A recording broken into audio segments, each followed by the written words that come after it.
What's up? We back again for another episode of Beyond the Wall, a segment dedicated to those who spend time either in prison and for those who actually are still incarcerated, and to give them a voice and more of an ear to the streets on what's really going on, and to let them know that they are not forgotten.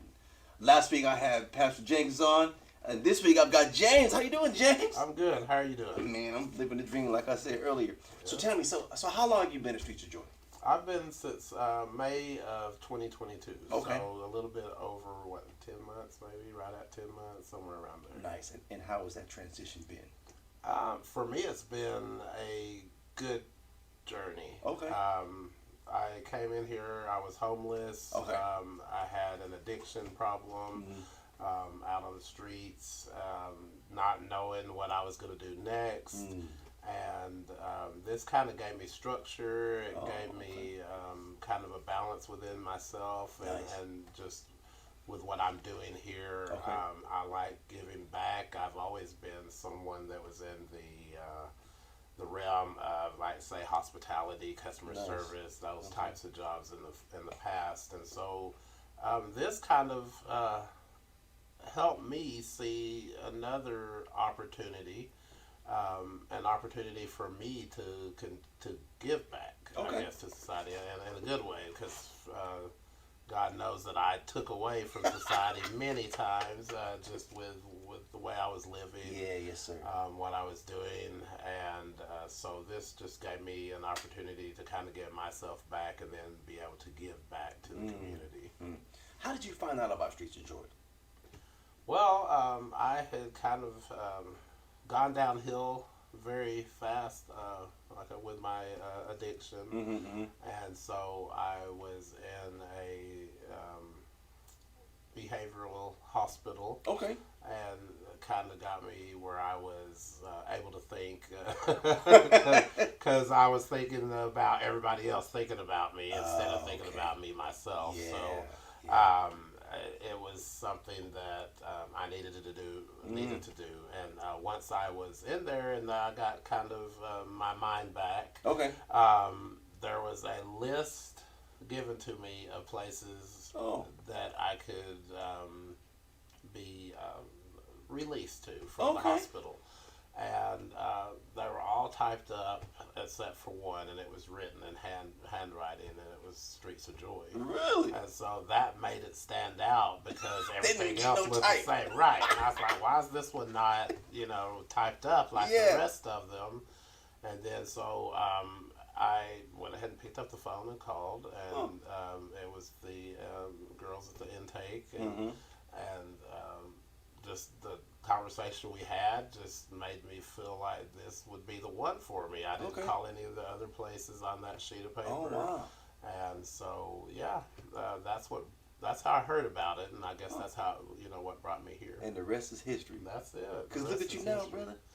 A lot better than I was a year ago at this time. Now, you and I spoke before, because I was drawn to you because you have a couple of degrees, right? Is it one or two? I have a degree in business administration from the University of Arkansas. Nice. And I attempted, and still have it in the back of my mind to complete, but have attempted to work on my master's degree. Look at you. And so I was doing that, though, during my addiction, and I was never really with it, never doing the things necessary to continue to go into the master's graduation, or to get to that point. Is that something you think you want to pursue later on? Or what do you think? No pressure. At some point, I think I do. I think I always wanted to. Okay. It was something that I originally thought I would do when I started college. I had it all planned out, all the way up till I was like 26. I had it all in my head what I was going to do when I was coming out of high school. And life was life, and I was living life, and it kind of got away from me later in life. I was one of those that, I in school, high school, I was an athlete.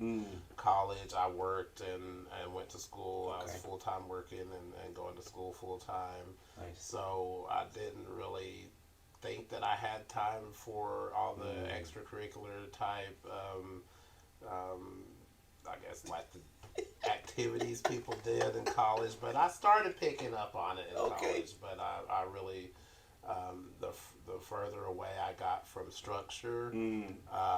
the more I indulged in those types of, Yeah, activities. Understood. And so, yeah, and it was. Some people do everything early in life, and I'm kind of one of those. I like to. I used to think I was a late bloomer, and I think maybe I still am. With things, but I kind of did it backwards. Yeah. So that's yeah, that's kind of that in Okay. a nutshell. You mentioned the word structure 3 times. So do you think structure is what you specifically needed to get back on track? You think? Definitely, Okay. definitely. Structure has been a big, I guess, key in my life. Okay. Okay. So just with my family, up until my mom and dad divorced, Mm-hmm. it was very structured, kind of strict, and Mm. abide by the rules. Yeah, Don't yeah, cross your parents or yeah. anything like Yeah. that. And then when they divorced, it kind of got a little different because then it was kind of like they're what you I on can each pick and side, choose. either side, right? And I ended up being raised with my dad, and he was a preacher up until they got divorced. Okay. My mom, and so that kind of changed all of It just all changed of the us. whole Yeah, dynamics of just things. the whole dynamics of things, and my life story is a little, it's a little unique. I don't think so much now as it was at some point, but I was adopted by a Caucasian family, a Okay. white family, and Okay. So. That's my joke. I'm always considering myself the black sheep of the family. Literally. Literally, exactly. And so, but they're a family from the Ozark Mountains, Okay. so I can, say. Oh, that, so you like the modern day Kaepernick? Then. yeah. I was raised by hillbillies. Okay. I love my hillbilly family. That's though, all right, man. That's all right, man. So I've always felt a little bit of an outsider. Pretty much an outsider. How so? Let's talk about that. How so? Well, I mean, okay, so there were missionaries in Kenya for 5.5 years. So you spent some time in Africa. Yep, Wow. I was adopted when I was 11 months old. Wow. And then we went to Kenya when I was 2. And Okay. there were missionaries there, and that's where we were. That was my home. That's what I knew as home because I Nice. was so young when we went there. Yeah, and when yeah, we were yeah. going to come back to the States, Okay. I was a little bit anxious about it, worried about it. Are there going to be black people there? It was in my head, even though I'm from here. I'm born from in here. Texas. But that was my thought as a child. And Yeah. then just coming back to, we came back to Arkansas in eastern central Arkansas. Small town. My mom was registering me at the school first day. Yeah. And there was already the attention. He got a white mama. It was what they were saying, and so it was a little bit rocky for me. Okay. Because of how do I say this when I want to say my people, but that's what I'm gonna say. Yeah, go say it, man. They had a little bit of it was just odd and unique and kind of interesting, but kind of different. I sounded different when I talked. Okay. When I spoke, I sounded different. Especially when we came back from Kenya, I was a little bit more proper with my English. Okay. Because I guess they, the whole Yeah, British it's, type British, like accent. Oxford, Yeah. right? Yeah, so I had a little bit of that going on, and it was just unique. And so I did stand out. Okay. Sometimes in a good way. I think most times in a good way growing up. Okay. But a lot of times it was me feeling like I was having to prove that I was African American. Okay. I mean, it was like I had to prove it to them because I didn't speak the same.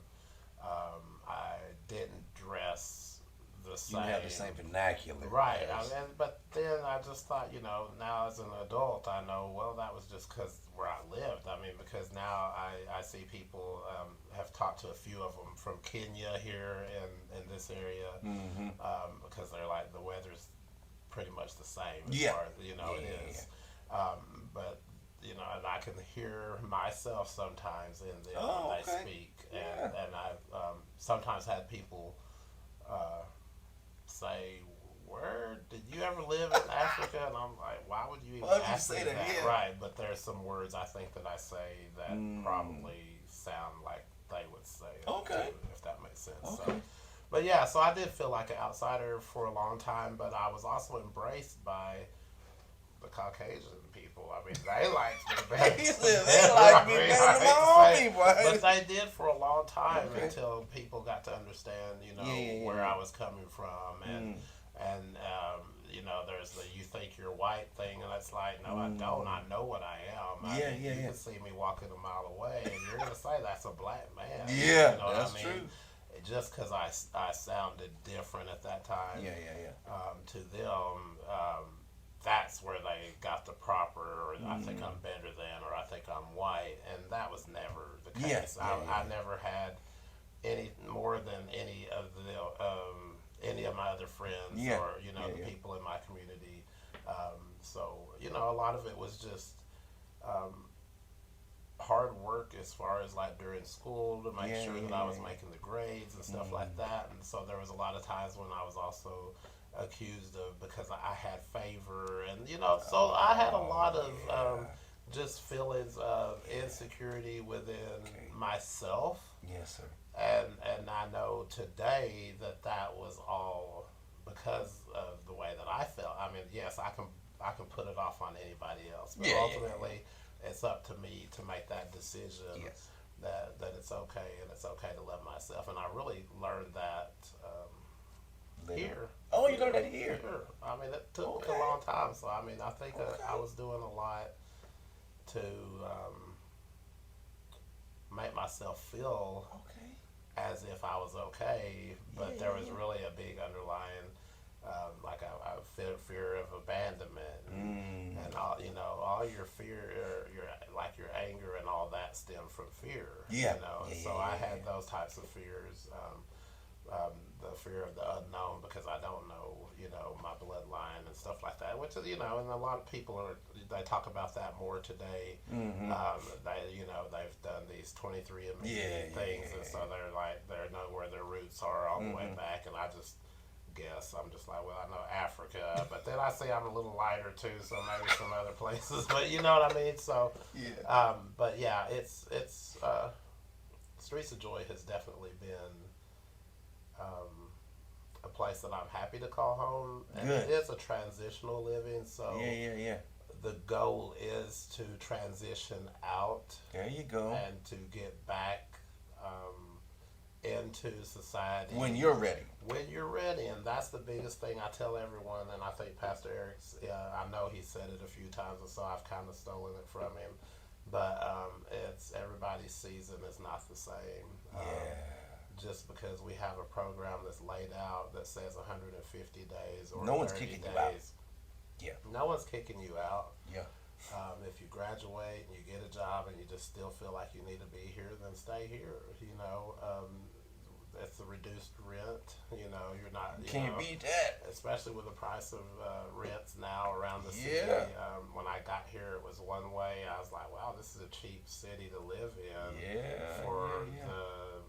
For what it is. It's a major city. I'm not gonna lie, it's a joke. But a couple weeks ago, I was telling some people who I came across in the street about Streets of Joy, and tell how great it was, and the programs, it's for either homeless or people who were formerly incarcerated, and they were like, man, that sounds good. Maybe I should go live there. I was like, I know, huh? That sounds. Maybe I should go live there for a couple months or something, save some money. Well, I was, and I've never been thin or skinny, but I was a lot more slim when I first got here. Oh, okay. And got fattened up, so I was to the point where I was so uncomfortable because we got fed. They feed you. Yeah, we do work every day, but I was eating. I got big. I blew up, and so I'm trying to get some of that off me. But it's been a blessing to be here, to be able to know that I have a place that's gonna, I can stay. I have shelter. I have the food I need. There's clothing. I have access to opportunities too now, even more so since I graduated the program. Nice. Starting to, I actually am working for Streets of Joy. And it's afforded me time to continue to give back, especially like to our Second Chance program members or ambassadors. like the fact that people that have been incarcerated are getting to come here and not have to be in the program as long as someone off the street, you know. So, like me, it was 150 working days. Okay. Someone in our second chance program will be here for 30 days, and that's till they graduate. After they graduate, then they get the 2 weeks to look for a job. Oh, okay. And then 6 weeks to save their check, and then they can use that money that they've saved up to either transition out and get their own apartment or house or whatever they're wanting to do, or they can just stay where we are and continue to pay. Now, only because I don't. And start paying a reduced rate. Okay. Only because I don't know. So the Streets of Joy save that money for you, and then when you graduate, here you go. Here's a check or something. Yeah. So how they do it is when you get a paycheck, you bring it to the office. Okay. You get your next one, bring it to the office. Okay. And then after, the full, because it could either be 6 to 8 weeks, depending on how long it takes you to get a job, right? So if you can get a job the first week, then you get 6 or 8 weeks of savings. If you get a job in the second week, then it's just 6. But it's still a lump sum amount, which I think people miss, that you really don't get that opportunity to save up to move somewhere else. That's what I'm saying. Because you still have to pay rent where you are and try to save to move. And so these people like me, we haven't had that opportunity to do the savings part of it. Your Streets of Joy takes care of your rent. They're paying for your housing. Mm-hmm. Well, and that's the working program part of it. So really, yes, they do take care of it, but you're out there working, so we can take care of it. So that's what I think a lot of people miss that. People think, well, I'm going to work every day. You guys should have money. No, we are paying. We're paying the leases on the building. That's true. Lights. We're paying for internet. All of the needs that the house needs. I mean. So it's to me it was worth it, and I think to anybody that actually really sits back and thinks about it, it's worth it. Yeah. A lot of people miss it because they don't see that they want. I think the money in hand, but what were they doing when they had the money in hand, and what made them end up where we are? And I'm talking about the homeless or the ones that are addicts. Yeah. We even have veterans that come. Yeah. I do like the second chance opportunity because I know that so many people have been incarcerated and they don't have anywhere to go when they're released. And it's kind of like where do you go now? What do you do now? And what kind of rehabilitation has that been to say, do your time, and okay, now go, and the world's changed. It's, you've been in there 10, 15, 20, 30 years. The internet, cell phones. And so for those people, they need a little time to get acclimated to what's going on in the world and to understand. One thing I want to say, social media has been probably the best and the worst, and the worst, because so many guys come out, and I know people want that dream, that wife and that house and all that. And, there's a thing called catfishing. We all know it. We all know it, and so many of the guys get caught up in that. And that's where I think that just that aspect of it, it's unfortunate that people prey on other people because of their lack of knowledge and their situation, or their ignorance and their situation. And when I say ignorance, it's not a bad word. No, I know what you mean. It's ignorance, like you said, you've been locked up for 10 years. You just don't know. Right. So when I say that, people do take advantage of those types of people that have.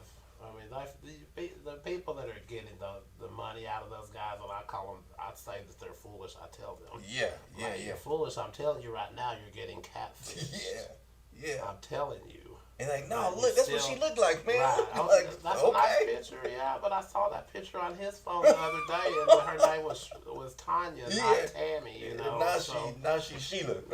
So that's just been one of the things and that's just a mindset too. I think once you want it all once you get out, Yeah. and that's been some of the things. We have rules at the house. And, Okay. Structure. Structure. You need the structure, okay? And for some people, they're like, I just got out. I don't feel like it's right for me to be locked up here. I'm like, well, it's completely different. Totally different. Just I know you're in that mindset, and sometimes it probably takes a little longer for some to come out of that mindset. Yeah. So I've been to the house. I mean, I thought I was like, man, because I was locked up, and I was like, when I got out, I didn't have this. It was just like, okay, here's a bus pass, here's $60, get to where you're supposed to go. Right. Went to my mom's place, and I was like, okay, and she's like, okay, what you gonna do? Dude, yeah, it was time, and that's what I think a lot of people maybe do miss, because some of them are not allowed to go back to their parents' house, and then some of them are allowed to, but maybe mom and dad are like, okay, now you've got to do something, because you've already, you've been gone for a long time. Yeah. You've got catching up, even though I don't know if there's a thing, I don't know if you could actually catch up, but you need to get going. Yeah. So I can understand that being a hard situation, and I think that with Streets of Joy, we do allow for them to kind of, like I said, get acclimated. Yeah. And then try to guide them in a direction that if they're wanting something, if they could tell me, okay, I want to go into construction. Oh, okay. Well, we've got a class that we've sent one of our guys to now. It's a 40-hour training class. Okay. You get a certification after that 40 hours. And with that certification, that opens the doors to companies. I mean, just with that certification, companies would be more willing to hire you. Nice. And that's something that I think is brilliant, because a 40-hour certification will open up all these doors for me. That's true. Whereas I might have that ability to do what they're going to give me the certification for already. Yeah. But take the 40 hours, get the certification. Yeah. And now you're that much closer to having that opportunity of getting back into the work environment. So before we finish, so Streets of Joy doesn't hold you back from getting jobs outside of Streets of Joy. No, they do not. Okay, they do not. So if I get a job somewhere else and I'm making a lot of money, they still gonna save that all that money for me? Yeah. Well, that was the way I actually. So when I graduated, I didn't take a job from Streets of Joy. Okay. Because really, while I was here, I worked one revenue type job, and that was at a concert. Other than that, I worked as the food bank lead. Yeah. And then I went to the house, and at the house, I was house lead. Mm-hmm. And then after that, I became the box truck driver and the house lead at the same time. And then after that, I went and got a job outside when I graduated. I had it was ready. Like today, I actually started the job like right after graduation, so like the following day. So I was able to save the entire time. Yeah. And that's the thing I try to tell people, like, start looking before graduation, so you can have 8 weeks instead of the 6 weeks to save. So but they do the same thing. If I got I had my job out there, I'd bring my check in here every time I got paid, and I held on to it, and then on that final one, they gave them all to me, and I was able to go to the bank, and it was nice to have a chunk of change that you hold $1, man. What you got, man? that I wouldn't have had, had I not been here. And that's the thing, and that's the important part of completing the program. A lot of people think the graduation is the end of the program, and it's not. It's that savings period. Get that 8 weeks in or 6 weeks in, and have that. Then you've completed the program, in my opinion. Nice. Well, you've educated me on the inner workings of Streets of Joy. I mean, I really didn't know. So thank you so much for being on the show. Thank you so much. Once again, this is always sponsored in part by Blackwater. You see, get Blackwater. Check out all those social media platforms. It is phenomenal. Alkaline pH is good for the body, good for the soul, good for the environment. Check them out. Blackwater. James, thank you. I really appreciate you, brother. Thank you. And you're welcome anytime, man. My door is always open for you. Okay. All right, Streets of Joy. You heard it here first. Stay tuned for another episode, and we'll be right back. Bye now. Bye.